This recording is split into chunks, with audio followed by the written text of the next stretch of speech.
Crown Center was established by a group of Jewish women in 1967, and we still honor that heritage today. Today we have about 200 residents ranging in age from 62 to 102, and our mission is very clear: to provide housing, but also a community that allows older individuals to live with dignity and respect and independently. We know that Crown Center is affordable housing, but when you walk in there, you don't feel like it. Through our fundraising, we're allowed to provide better facilities, more programming, social work support, and those kinds of things.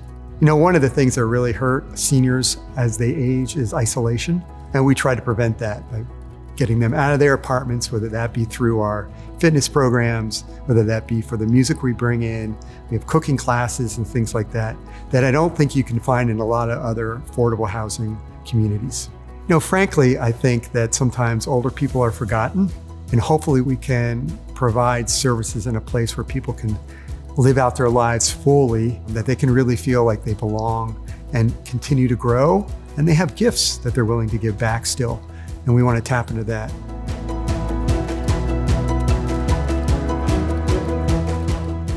I found out that there is a creek in North County. It's called Coldwater Creek. I learned that it had potentially been contaminated by radioactive materials that were left over from the making of the atomic bombs. 15 people on the street that I grew up on had already passed away from rare cancers, and they were young, in their 40s and 50s. And I had attended a meeting to learn about this that was being presented by the Army Corps of Engineers, who is cleaning up those materials.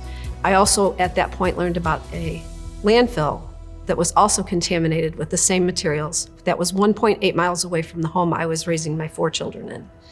And so I started a Facebook page, and I met Dawn Chapman. We have a responsibility as a region to get these sites cleaned up and eliminate the exposures and make people who are living around these sites aware of what they're living next to, so that they can make their own decisions on the best ways that they feel like they can protect themselves while the sites are being cleaned up.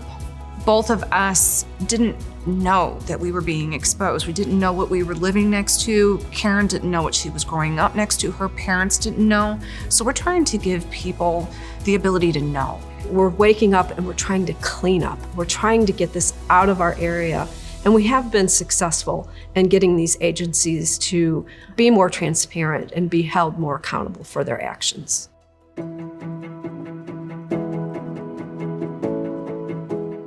Pink Ribbon Good is a nonprofit that provides support to breast and gynecological cancer survivors. We provide 3 meals a week for your entire family, house cleaning essentials, rides to treatment, and peer support. We serve all women and men diagnosed with breast or gynecological cancer and their families. It's not based on income. Cancer isn't prejudiced. Unfortunately, it attacks all of us at any time, and we want to show up for people and kind of be the first hug for them after they're diagnosed. I always say our PRG family is something special. The doers, the donors, the door openers, the clients. When you come right here to our Survivor Celebration in this amazing city of St. Louis and see 700 people that we have served, that impact is something that I can't even explain to you. I love being here. I love making a difference. I think this city is so philanthropic. They give so much. And the fact that we were chosen out of all these amazing people that changed the world is a privilege. My name is Delaney Munchin. I am a resident support specialist with an organization called Assisi Health. And our goal is just to help people meet whatever goals that they set for themselves. Folks who have experienced poverty, homelessness their entire lives, or people who just randomly lost a job and don't have anywhere else to go because our housing market is really tough right now, pay $300 a month and get their own room that comes fully furnished. They have access to laundry facilities, Wi-Fi.